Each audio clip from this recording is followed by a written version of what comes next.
بسم اللہ الرحمن الرحیم۔ جواب سوچ اور سمجھ کر دو تاکہ تم کو بعد میں شرمندگی کا سامنا نہ کرنا پڑے۔ جو شخص حصول علم کے لیے تکلیف برداشت نہ کر سکے وہ تا حیات جہالت کی ضلالت میں مبتلا رہتا ہے۔ جس بات کا تم علم نہیں رکھتے اس کے اظہار میں شرم محسوس نہ کرو بلکہ پوچھ کر علم میں اضافہ کرو۔ اگر کوئی تمہارے ساتھ برا سلوک کرے اور تم کسی کے ساتھ اچھا سلوک کرو تو دونوں کو بھول جاؤ۔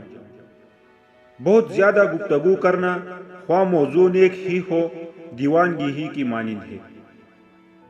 آہستہ روی اختیار کرو مگر ان کاموں میں جلدی کرو جن سے غم دور ہو جائے۔ لالچ اور ہرس کو مت اپناؤ کیونکہ تم سب سے بڑھ کر نہیں ہو سکتے۔ دنیا میں ہر چیز بہانے سے ملتوی کی جا سکتی ہے مگر تقدیر اور موت نہیں۔ تم زندگی میں 4 چیزوں سے بلند مقام حاصل کر سکتے ہو: نیک گفتاری، بلند کردار، خلوص نیت، نیک لوگوں کی صحبت۔ غصہ ہمیشہ حماقت سے شروع ہو کر ندامت پر ختم ہوتا ہے۔ انسان کے اسباب ظاہری میں عزت کا مرتبہ سب سے بلند ہے۔